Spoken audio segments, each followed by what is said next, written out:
লোকসভায় বন্দে মাতরম নিয়ে কত কথা। চুঁচুড়ার বন্দে মাতরম স্রষ্টা এক সময় বাসভবন অনাদরে।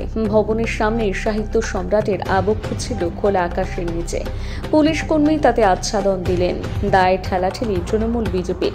বঙ্কিমচন্দ্র চট্টোপাধ্যায় রচিত বন্দে মাতরম ভারতের রাষ্ট্রগীত। সেই গানের সার্ধ শতবর্ষ উদযাপন হচ্ছে। এই সময় দাঁড়িয়ে রাজ্যের শাসক তৃণমূল, দেশ শাসক বিজেপির মধ্যে ঋষি বঙ্কিমচন্দ্র চট্টোপাধ্যায় আর বন্দে মাতরমকে নিয়ে রাজনীতি শুরু হয়েছে। লোকসভায় প্রধানমন্ত্রী নরেন্দ্র মোদী সাহিত্য সম্রাটকে বঙ্কিমদা সম্বোধন করায় মুখ্যমন্ত্রী উষ্মা প্রকাশ করেছেন। তৃণমূল প্রতিবাদ মিছিল সংগঠিত করেছে। চুঁচুড়া জোড়াঘাটে অবস্থিত বঙ্কিম স্মৃতি বিজড়িত বন্দে মাতরম ভবনের সামনে বিক্ষোভ দেখায় সহ তৃণমূল। নৈহাটির কাঁঠাল পাড়া থেকে চুঁচুড়া এসেছিলেন বঙ্কিমচন্দ্র 1876 সালে। হুগলির ডেপুটি ম্যাজিস্ট্রেট পদে যোগ দেন। জোড়াঘাটের বাড়িতে ইতিহাস এবং সাহিত্য থেকে জানা যায়, জোড়াঘাটের এই বাড়িতে আনন্দ মঠের মন্ত্র বন্দে মাতরম লেখা হয়েছিল। আবার কারো কারো মতে বন্দে মাতরমের সুর দেওয়া হয়েছিল এই ভবনে।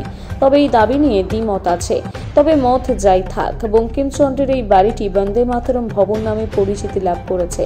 যে ভবনে থাকার সময় প্রকাশিত হয় রজনী উপকথা, কৃষ্ণকান্তের উইল, আনন্দ মঠের মতন সাহিত্য। 1992 সালে পশ্চিমবঙ্গ সরকার বন্দে মাতরম ভবনটি অধিগ্রহণ করে।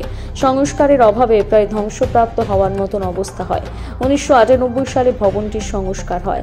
পরবর্তী সময় আবারও ভবনটি সংস্কারের প্রয়োজন হয়ে পড়েছে। সাহিত্য সম্রাট সৃষ্টির এই সংগ্রহশালা তৈরির দাবি অনেক দিনের।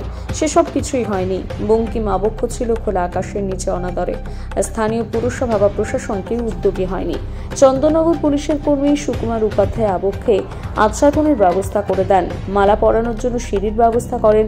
বঙ্কিমচন্দ্র তার সৃষ্ট বন্দে মাতরম নিয়ে রাজনৈতিক জলঘোলা চলছে, কিন্তু কাজের কাজ কিছুই হচ্ছে না।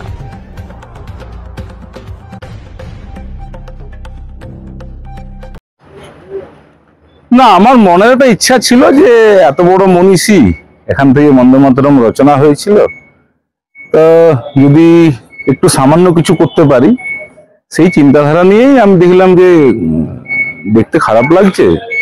যেহেতু এটা পৌরসভা দেখাশোনা করে, হেরিটেজ বিল্ডিং, সেই অনুযায়ী আমি পৌরসভার কাছে লিখিত দরখাস্ত করি যে এটির মাথার উপর আমি শেড বানাতে চাই। এবং বহু দেশের বিভিন্ন প্রান্ত থেকে লোকজন আসে এখানে মাল্যদান করতে। মাল্যদান করতে একটু অসুবিধা হয়, যেহেতু মূর্তিটি অনেকটা উচ্চতা রয়েছে। তো সেই হিসাবে আমি পৌরসভাকে দরখাস্ত করি যে একটি শেড বা আচ্ছাদন বানাবো এবং একটি সিঁড়ি বানাবো মাল্যদান করার জন্য। তো পৌরসভা আমাকে অনুমতি দেয়। শুধু অনুমতি দেয় না, কাজটি করার আমাকে সুযোগ দেয়। সেই হিসেবে আমি নিজের পয়সা খরচা করে এটা বানিয়েছি এবং আমি খুব গর্বিত যে এই ছোট্ট কাজটা আমি করতে পেরেছি।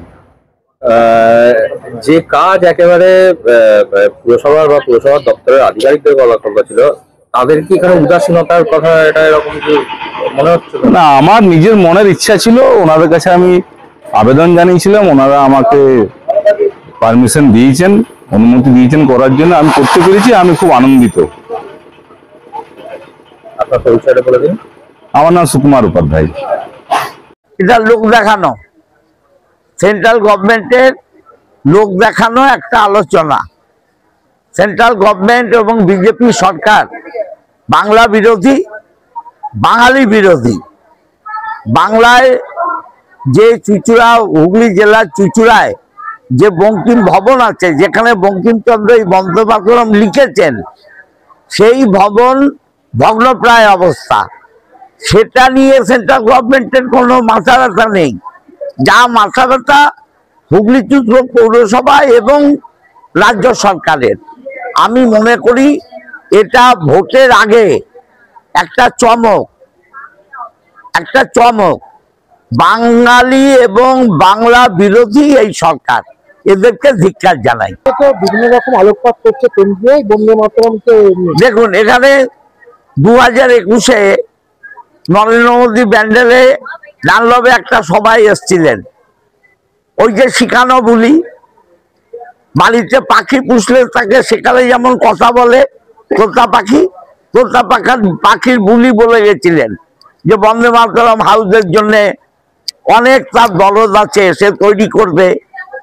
এটা সম্পূর্ণ মানুষ ভোলানি কথা, বাঙালিদের ভোলানো কথা। বাঙালিরা মিথ্যা কথায় ভোলে না, 1 পয়সাও আজ পর্যন্ত দেয়নি।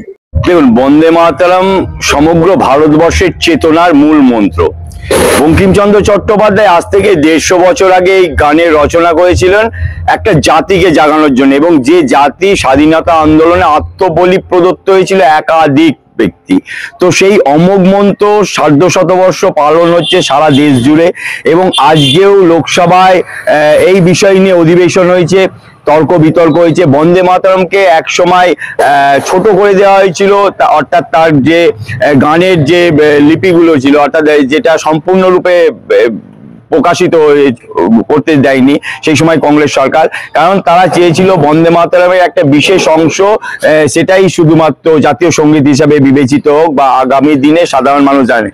কিন্তু বন্দে মাতরমের পূর্ণ স্বরূপ, যে পুরো গানটার মধ্যেই তার স্বরূপতা আছে, তার ব্যাপ্তি আছে, আজকে নতুন করে আবার বন্দে মাতরম আবার পূর্ণ মাত্রায় গাওয়া হচ্ছে। এর থেকে বড় মানে ভালো বা বড় গর্বের বিষয় আর কিছু না।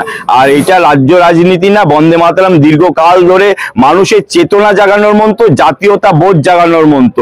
এইটা এখনকার দিনে রাজনীতি করছে, তখনও রাজনীতি হয়েছিল 1937 খ্রিস্টাব্দে। বন্দে মাতরমকে কাটছাট করে পরিবেশন করা হয়েছে। এর থেকে দুর্ভাগ্যজনক, এর থেকে লজ্জাজনক আর কিছু হতে পারে না। আজকে বন্দে মাতরমকে পূর্ণ মাত্রায় গাওয়া হচ্ছে, এইটাই আমাদের গৌরবের বিষয়। আপনার পরিচয়টা বলুন। সপ্তর্ষি বন্দ্যোপাধ্যায়, আঞ্চলিক ইতিহাস নিয়ে একটু চর্চাকারী। বন্দে মাতরম ভবন নিয়ে আমরা বহু আগে, প্রায় আজ থেকে 15 বছর 20 বছর আগে, যখন ওই জায়গাটা খুবই বাজে অবস্থায় ছিল এবং অসামাজিক কাজ অনেক হতো, তখন আমরা 24 ঘন্টার জন্য আমরা অনশন করেছিলাম এবং আমরা ঘড়ির মোড়ে বিশাল প্রোগ্রাম করেছিলাম। সেখানে আমাদের তখনকার বিধায়ক বাদল ভট্টাচার্য উপস্থিত ছিলেন এবং তপন সিকদার উপস্থিত ছিলেন। সেই সময় মুরলী মনোহর যোশী ছিলেন, তিনি সাহায্য করেছিলেন। তারপর থেকে বন্দে মাতরম ভবনের কিছুটা সংস্কার হয়। কিন্তু এমনই দুর্ভাগ্য যে আমাদের এখানকার সরকারের আজকে শরৎচন্দ্র চট্টোপাধ্যায়ের জন্মস্থান ওইভাবেই পড়ে আছে। আজকে আমাদের চুঁচুড়ার গর্ব বন্দে মাতরম ভবন, যেখানে বঙ্কিমচন্দ্র চট্টোপাধ্যায় বন্দে মাতরম রচনা করেছিলেন, এবং বন্দে মাতরম যে মন্ত্র, সেই মন্ত্র নিয়ে আমাদের স্বাধীনতা আন্দোলনে সমস্ত বিপ্লবীরা যেখানে ঝাঁপিয়ে পড়েছিল, তো সেই বন্দে মাতরম ভবনের আজও পর্যন্ত কোনো উন্নতি হয়নি। এটা খুবই দুর্ভাগ্য। এবং বঙ্কিমচন্দ্র চট্টোপাধ্যায়কে আমরা শ্রদ্ধা করি। আমাদের কিছুদিন আগেই ওনার যে বন্দে মাতরম সার্ধশতবর্ষ উপলক্ষে আমাদের ভারতীয় জনতা পার্টির পক্ষ থেকে আমরা ওখানে একটা অনুষ্ঠান করি, এবং ওখান থেকে একটা বর্ণাঢ্য শোভাযাত্রা আমরা ঘড়ির মোড় পর্যন্ত আমরা আসি, এবং সেখানে আমাদের বড় একটা প্রোগ্রাম হয়। সেখানে অনেক সাধু সন্ত মহারাজ তার উপস্থিত ছিলেন, এবং আমরা এই সারা বছর ধরে আমরা বঙ্কিমচন্দ্র চট্টোপাধ্যায়ের এই সার্ধশতবর্ষ পালন করব বিভিন্ন অনুষ্ঠানের মাধ্যমে, এবং আমরা যথেষ্ট শ্রদ্ধা করি। আর আমাদের যারা মহাপুরুষ আছেন বা যারা মনীষী আছেন, তাদের প্রতি শ্রদ্ধা ভারতীয় জনতা পার্টি সবসময় আছে এবং থাকবে। ওখানে একটা মিউজিয়াম এর দাবি অনেক দিনের ছিল, এবং যে ভবনটায় উনি থাকতেন সেটা একদম খুব খারাপ অবস্থায় রয়েছে। তো আপনারা কি চাইবেন? কারণ কেন্দ্র সরকারও তো হেল্প করতে পারে। ভারতীয় জনতা পার্টি ক্ষমতা এলে নিশ্চয়ই করবে। এখানে ভারতীয় জনতা পার্টি করবে কি, কেন্দ্র থেকে কিছু করলে সে টাকা প্রপার খরচা হয় না, টাকা আজকে চুরি হয়ে যায়, মাঝপথে টাকা চুরি হয়ে যায়, নেতাদের পকেটে চলে যায়। সুতরাং ভারতীয় জনতা পার্টি 26-এ ক্ষমতায় আসবে এবং বন্দে মাতরম ভবনকে ঠিক জায়গায় নিয়ে যায় এবং তার প্রতি শ্রদ্ধা জানিয়ে যেটা করার ভারতীয় জনতা পার্টি। আপনাদের সাংসদও ছিল, লকেট চ্যাটার্জি ছিল, এখানে বহুবার মালা দিয়েছে, কিছু করেছে, কিন্তু তিনিও কিছু করেননি।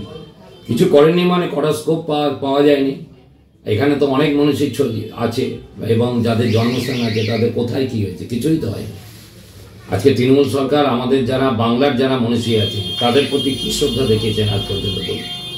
আমি তো বললাম পাশেই আপনার আমাদের দেবানন্দপুরে শরৎচন্দ্র চট্টোপাধ্যায়ের যেখানে জন্মস্থান, সেখানেও তো সেই একই অবস্থা হয়ে আছে।